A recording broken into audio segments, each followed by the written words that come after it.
quest for power is the driving force of history. Always has been, always will be.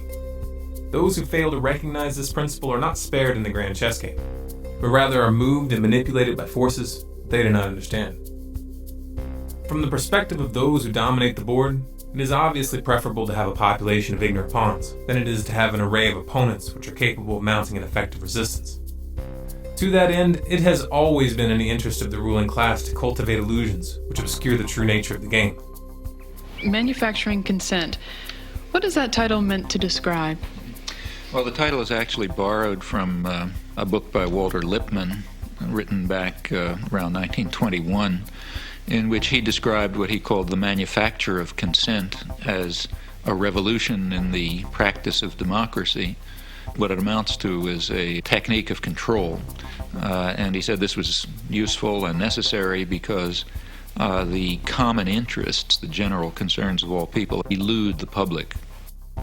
Walter Lippmann wasn't speaking theoretically, nor was he commenting on a phenomenon that he had observed from a distance. He was part of that specialized class, and he personally influenced the development of this new technique of control. So what was this new technique that Lippmann was referring to? The answer to that question takes us back to the beginning of World War I. In 1917, Woodrow Wilson formed the Committee on Public Information, also known as the CPI. It was a propaganda agency, and its purpose was to build support for the war with the American people. The CPI, run by a man named George Creel, was known for its crude tactics, blatant exaggerations, and outright lies. However, one member of the CPI, Edward Bernays, had a much more subtle approach. Rather than resorting to lowbrow tactics, Bernays studied the mindset of the American people, and then based on his observations, he created a campaign to promote the idea that America's purpose in the war was to, quote, make the world safe for democracy. This meme was wildly successful, so much so that it continues to be used even to this day. Edward Bernays was Sigmund Freud's nephew, and like his uncle, he was an avid student of human psychology. Some documentarians, such as Adam Curtis in his film The Century of the Self, have mistakenly assumed that the psychological techniques that Bernays went on to develop were merely the practical application of Freud's theories. However, though Freud had a significant influence on his nephew, the reality of the matter is that he was not the source of these ideas. Sigmund Freud, Edward Bernays, and Walter Lippmann all subscribed to a school of thought that was first put forth in 1895 by a French social psychologist named Gustave Le Bon. Le Bon wrote several books, the most famous of which was entitled Psychologie des Foules. It was translated into English as The Crowd, a study of the popular mind. The Crowd was a revolutionary piece of work. In it, Le Bon not only presented an in-depth description of group psychology and how it differed from individual psychology, but he also outlined a very simple set of principles that enable leaders to spark ideological contagion and thereby rise to power. Hitler, Goebbels, and Mussolini all studied Le Bon's writings, and they applied his techniques to the letter. The results that they attained were precisely those that Le Bon claimed that they would have. Funny how they leave that little detail out of most history books, don't you think?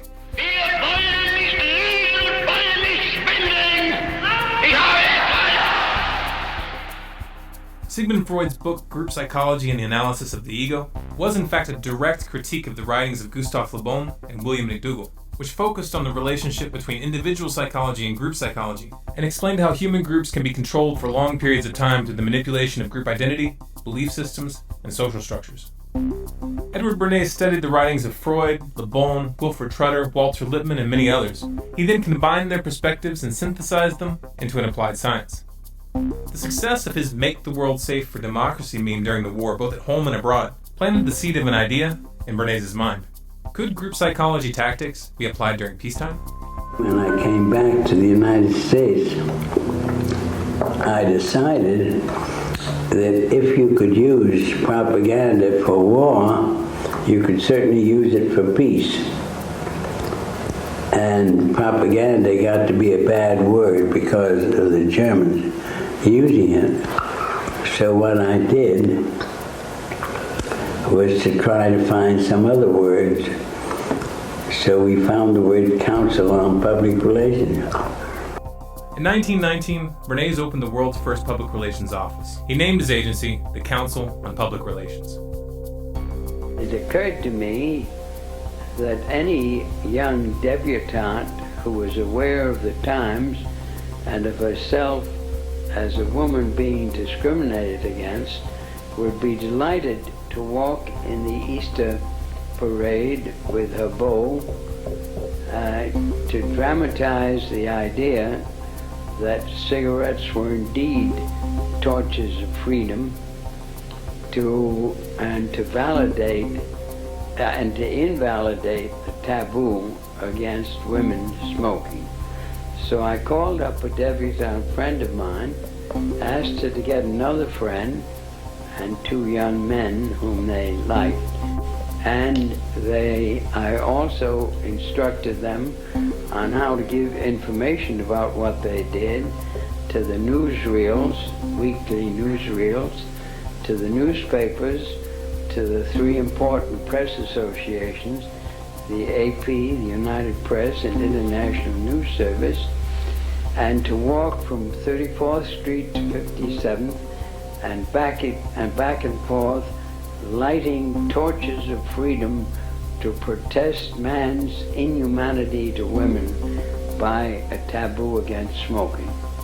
Next morning, there wasn't a newspaper in the United States, even the New York Times had a front page story, "Debutantes light torches of freedom to protest man's inhumanity to women by a taboo against smoking, lighting cigarettes in their walk." The interesting thing to me was that within 3 days, the newspapers, without any intercession on my part, published accounts that women were smoking in Union Square in San Francisco, in Union Square in Denver, and on the Boston Commons. This was Bernays' specialty, engineering social trends for clients, and he was very, very good at it.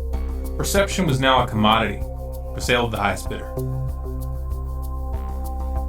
Bernays aided the CIA and United Fruit Company, known today as Chiquita Brands International, in a successful campaign to topple the democratically elected Guatemalan government in 1954. He headed up the public relations campaign to garner support for the fluoridation of municipal water supplies on behalf of the aluminum mining company, Alcoa Incorporated, who was looking for a cheap way to dispose of their industrial waste. And he even helped the company convince the American public to eat heavier breakfast so that they would buy more bacon. What made Bernays so successful was his skill in applying 3 psychological tactics. 1. Creating carefully calculated associations with the subconscious fears and desires of individuals. 2. Influencing opinion leaders and perceived authority figures in order to reach those who follow them. 3. Initiating the contagion of behaviors and ideas through social conformity. Bernays wrote several books promoting these psychological tactics, including Propaganda and Crystallizing Public Opinion. In these books, he specifically encouraged governments and corporations to use his methodology to manipulate public perception. This suggestion did not fall on deaf ears. His techniques worked so well that they were adopted by virtually every sector that sought to influence the public. Media, politics, advertising, even the military. As Walter Lippmann had indicated, it was a revolution. Joseph Goebbels, Hitler's propaganda minister, found Bernays' approach very useful. Bernays acknowledged this fact in his 1965 autobiography entitled Biography of an Idea, where he wrote, "Karl von Wiegand, foreign correspondent of the Hearst newspapers, an old hand at interpreting Europe and just returned from Germany, was telling us about Goebbels and his propaganda plans to consolidate Nazi power. Goebbels had shown Wiegand his propaganda library, the best Wiegand had ever seen. Goebbels, said Wiegand, was using my book Crystallizing Public Opinion as a basis for his destructive campaign against the Jews of Germany. Obviously, the attack on the Jews of Germany was no emotional outburst of the Nazis, but a deliberate, planned campaign."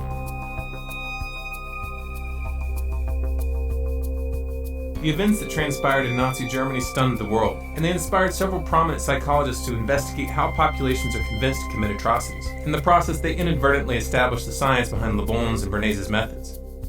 In 1951, psychologist Solomon Asch set out to study and measure the effects and causes of social conformity and its ability to alter perception.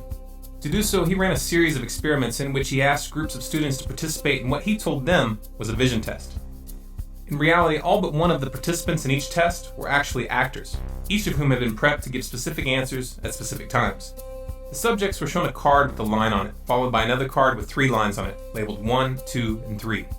They were then asked which line in the second card matched the line on the first card in length. The lines were made in such a way that the correct answer was obvious. Each member of the group was asked to give their response one at a time, and the real participant always answered last or next to last. For the first 2 trials, the actors gave the obvious correct answer. However, beginning on the 3rd trial, they would all give the same wrong answer. The goal was to ascertain how many people would conform to the perception of those around them when the group's position contradicted their own senses. The results surprised Ash. He had believed that the majority of participants would not conform and give an answer that was obviously wrong. However, results showed that 37% of people would conform to the crowd consistently, and 75% conformed at least some of the time. Ash was uncertain as to whether this conformity was limited to social compliance, or whether it was actually influencing perception on a neurological level. In 2005, neuroscientist Gregory Burns sought to answer this question. Burns created a variation of Ash's experiment, this time measuring brainwave activity during the test to determine at what level of the brain this conformity was taking place. The results showed very clearly that the occipital and parietal lobes were the most active when the participants were answering incorrectly. This meant that conformity was actually altering the perception of the test subjects at the neurological level. Take a moment and register what that means. Social conformity literally causes the brain to rewrite our reality.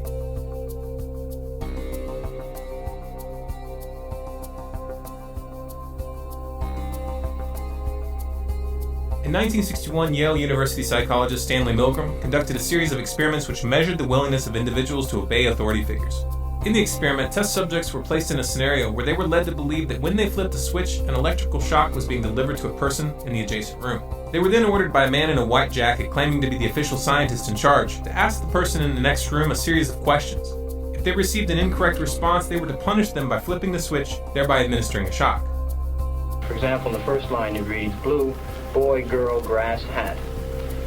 Now after you've read the 4 choices, the learner pushes one of the switches on the board in front of him, and the number he has selected will light up in this box, 1, 2, 3, or 4. Now if he gives the correct answer, you say correct and go on to the next line. The correct answer is underlined and is also indicated in the right margin. Yeah. If he were to indicate the wrong answer, you would say wrong. Then tell him the number of volts you're going to give him. Then give him the punishment. Then read the correct word pair once, and then go on to the next line. As the test progressed, the voltage level was steadily increased, and the screams from the next room became more and more desperate, begging to stop the test and stating multiple times that they had a heart condition. 330 volts. Let me out of here. Let me out of here. My heart's bothering me. Nice one. Let me out. Let me out of here. You have no right to hold me here. Let me out. Let me out. Let me out. Excellent. Fast. Let me out. Let me out. Many of the subjects expressed hesitation about continuing with the experiment upon hearing the person in the other room scream and beg for help. Those that did were informed by the scientists that they had no choice but to continue. No consequences were threatened, yet just this assertion was usually enough to achieve compliance. Under the influence of an apparent authority figure, 50 to 65% of subjects continued administering the shocks even up to the maximum 450 volt shock. They even continued after the person in the other room had stopped screaming, which indicated that they were unconscious or dead. Bird, car, train, plane.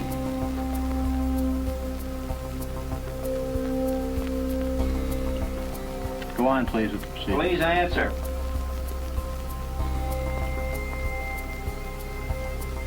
The answer is bird, 345 volts.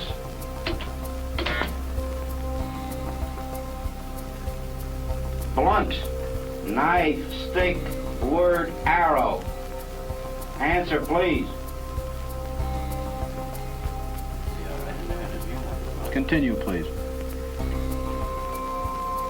The answer is arrow, 360 volts.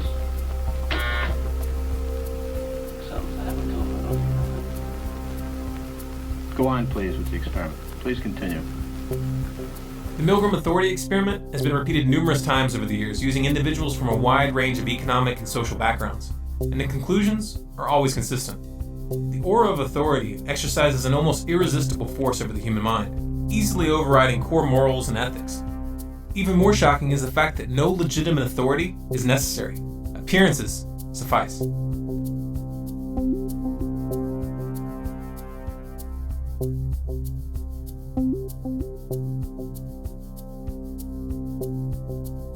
The invisible government that Walter Lippmann, Edward Bernays, and Woodrow Wilson had referred to was not just an abstract concept. It was a very real and concrete reality, and they were well positioned to comment on it because they directly participated in its creation. It all started as an inquiry. The inquiry, to the select few who knew, was a group of 150 men assembled by Woodrow Wilson to gather the data that they thought necessary to, quote, make the world safe for democracy after World War I was over. Among the known members of the inquiry were Walter Lippmann, Paul Warburg, better known as the father of the Federal Reserve, and Edward House, Wilson's closest advisor, the man responsible for convincing Wilson to sign the Federal Reserve Act in 1913. From 1917 to 1918, the group compiled over 2,000 documents to be used during post-war negotiations. The most famous of these was the 14 Points document, authored by Walter Lippmann, which proposed the creation of the League of Nations, the predecessor of the United Nations. Then, to my surprise, they asked me to go over with Woodrow Wilson to the peace conference.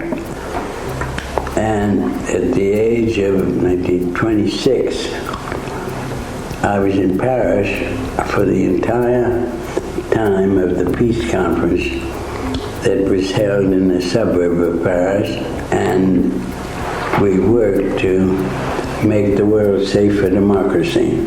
That was a big slogan. After the Paris Peace Conference in 1919, a portion of the inquiry met at the Hotel Majestic with a number of British diplomats to discuss the forming of a permanent institution.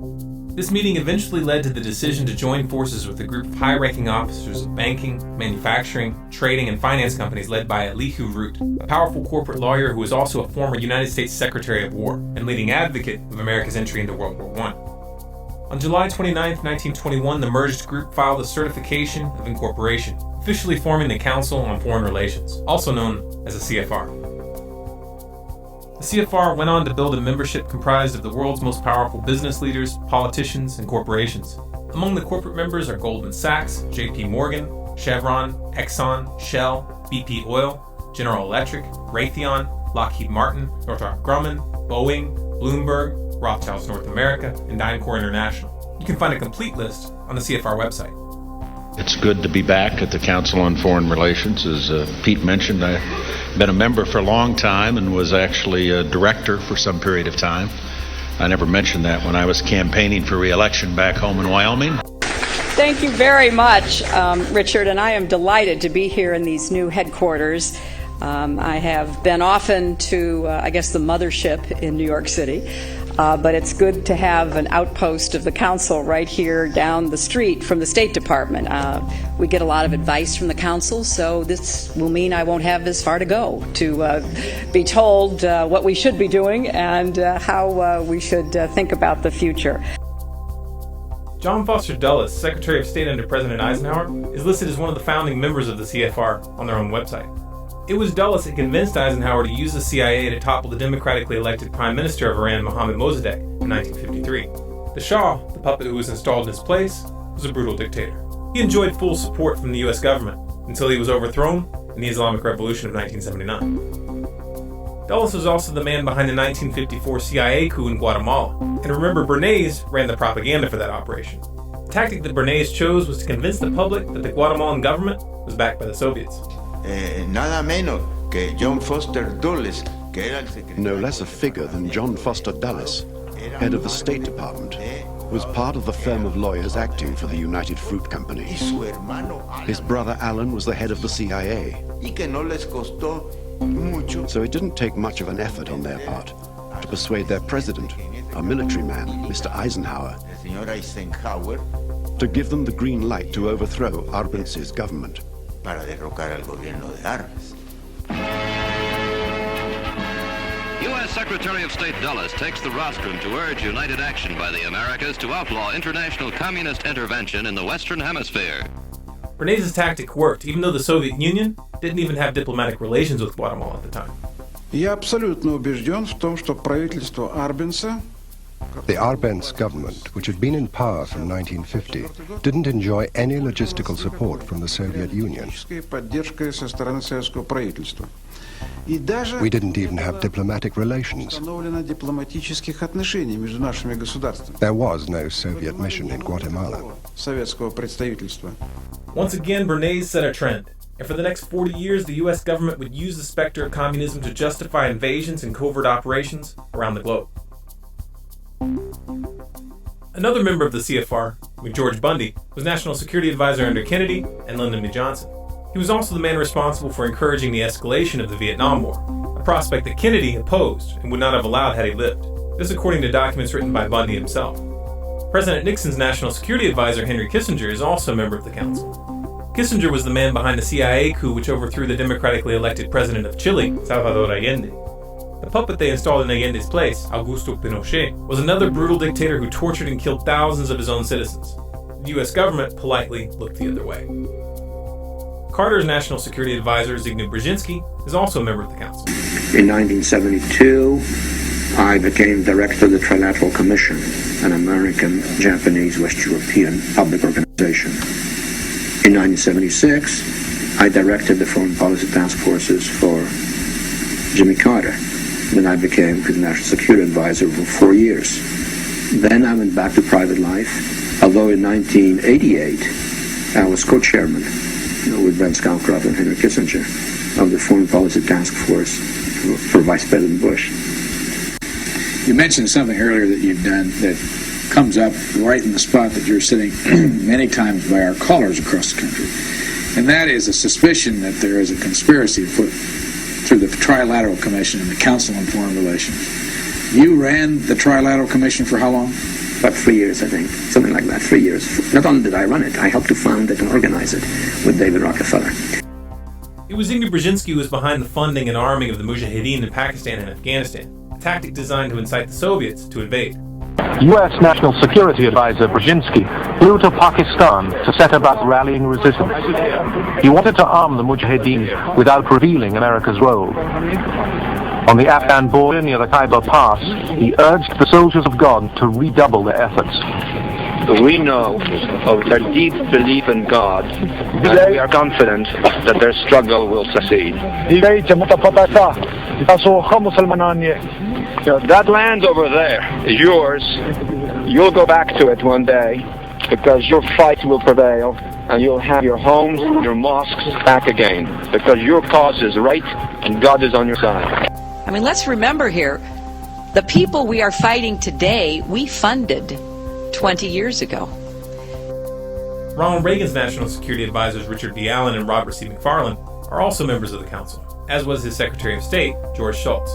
George Shultz was behind the attempted overthrow of the Sandinista government in Nicaragua. This was part of the Iran-Contra scandal.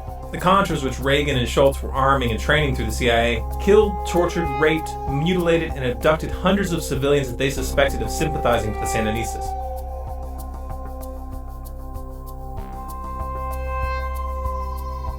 George H.W. Bush was a director of the CFR from 1977 to 1979, and his Secretary of State, James Baker, is a current member. You might remember this clip from 2012 where Baker and Clinton joked about the plan to take out Iran. There will also be many, many side effects, all of them adverse, from an Israeli strike. But at the end of the day, if we don't get it done the way the administration's working on it now, which I totally agree with, then we ought to take them out. Secretary Clinton. Well, we're working hard. We're working hard. I said at the end of the day, may be next year. It will be next year. Kind of sounds like an inside joke, doesn't it? 1 year after this interview, the Obama administration attempted to initiate an attack on the Syrian government. This was designed to draw in Iran, which has a mutual defense agreement with Syria. Obama took an indirect route by funding and arming militants who then committed atrocities and blamed them on government forces. Sound familiar? Well, perhaps that's because Zbigniew Brzezinski was Obama's personal mentor. Somebody who has over decades trained some of the most prominent foreign policy specialists, not just in the Democratic Party, but has trained a number who ended up in the Republican Party as well. He is one of our most outstanding scholars, one of our most outstanding thinkers. He has proven to be an outstanding friend and somebody who I've learned an immense amount from. And for him to support me in this campaign and then be willing to come out here to Iowa is a testimony to his generosity. So if everybody could please give Dr. Brzezinski another round of applause. Bill Clinton is also a member of the council, and his Secretary of State, Madeleine Albright, is currently serving on the board of directors. Madeleine Albright was in charge of the sanctions on Iraq that were in place during the entire Clinton administration. We have heard that 500,000 children have died. I mean, that's more children than died in Hiroshima. And you know, is the price worth it? I think this is a very hard choice, but we think the price is worth it.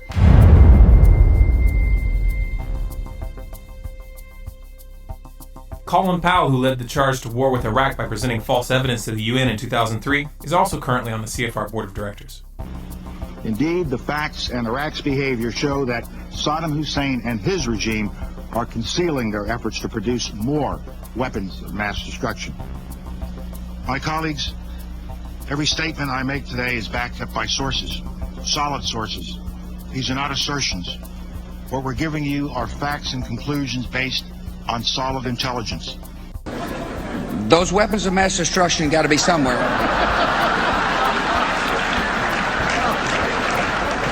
Nope, no weapons over there.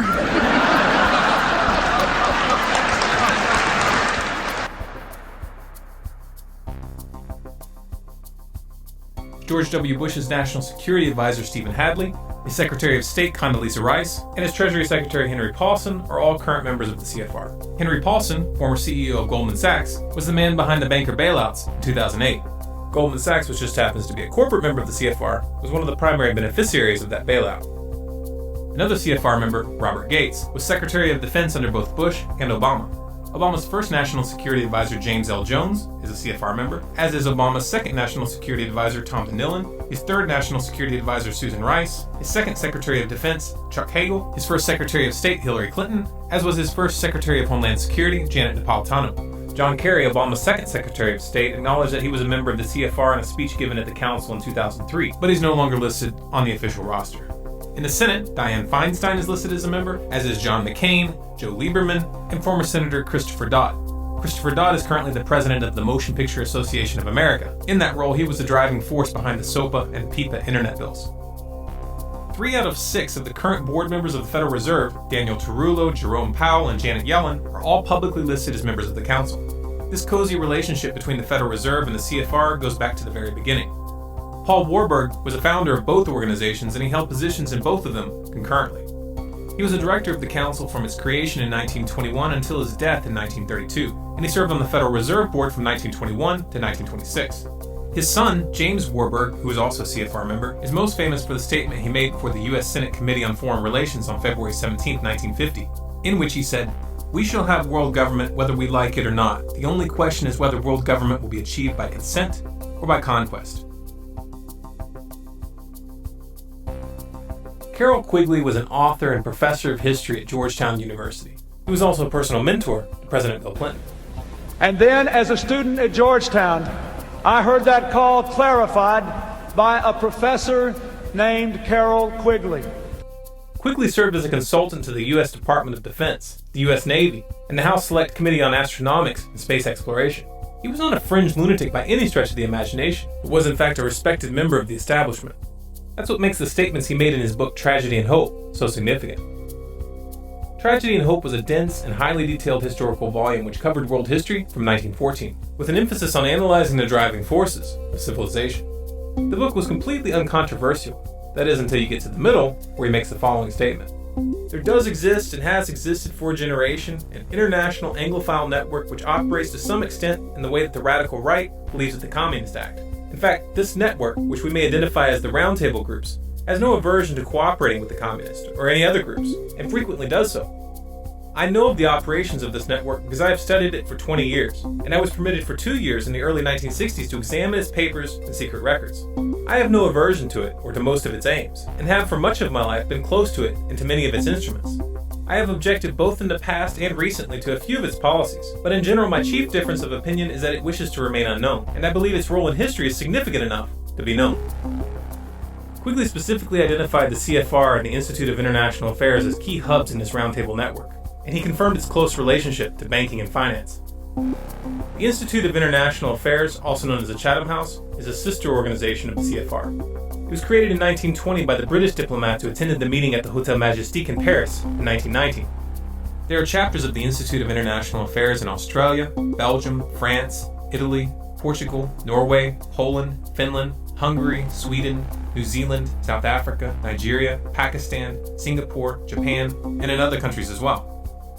For we are opposed around the world by a monolithic and ruthless conspiracy that relies primarily on covert means for expanding its sphere of influence, on infiltration instead of invasion, on subversion instead of elections, on intimidation instead of free choice, on guerrillas by night instead of armies by day.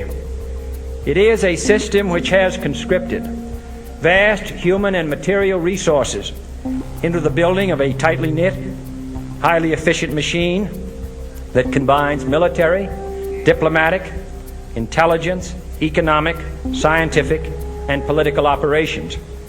Its preparations are concealed, not published. Its mistakes are buried, not headlined.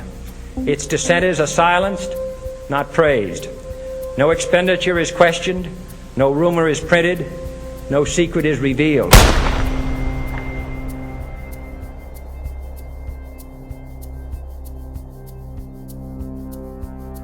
The secret to the power that the Council on Foreign Relations and the other roundtable groups wield lies in a clever application of the techniques that Bernays developed.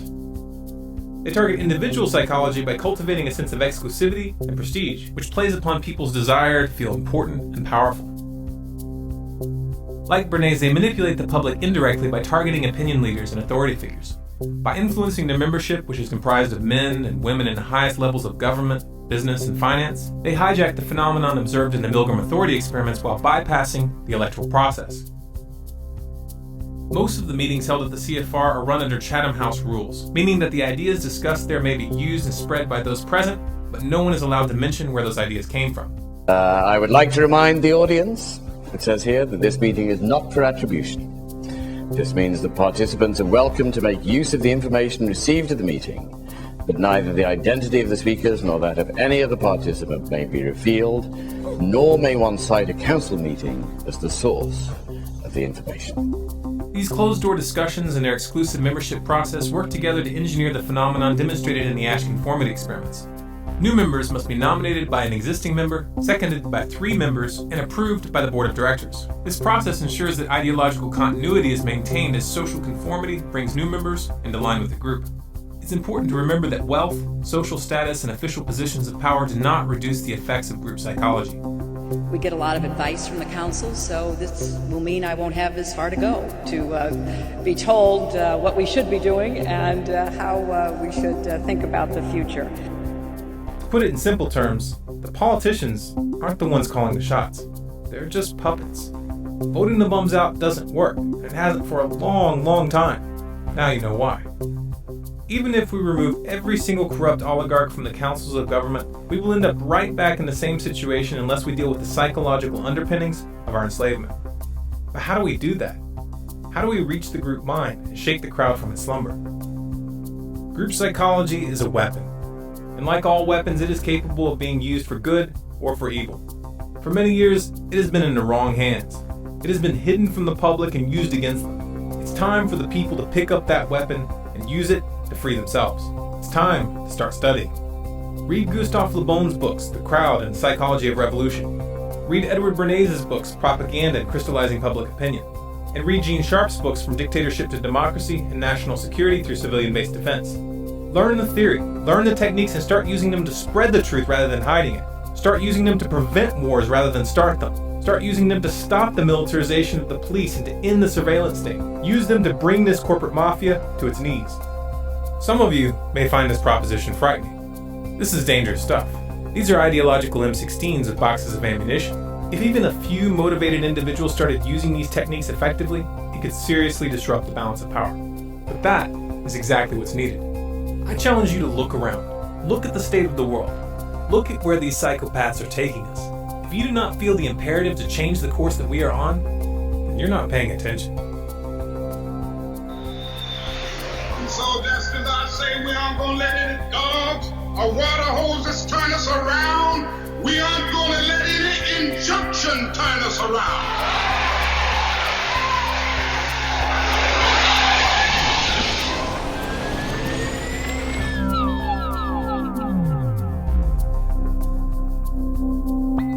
feel as strongly as we do that the public needs to see this information, then make a commitment to get this film into the hands of as many people as possible. Share it through social media, post it on your website, send it to your friends via email, or pass it out on the street. You have permission to download this video and distribute it and display it in any non-commercial way. If you want to make sure you catch future videos, be sure to subscribe to Storm Clouds Gathering on YouTube, and click the little gear on the subscribe button to have YouTube send you an email notification of new uploads. Also sign up for email updates on our website, stormcloudsgathering.com, and follow us on Facebook, Twitter, and Google+. Special thanks to everyone who donated on our website over the past year to make this film possible. We really sincerely appreciate your support.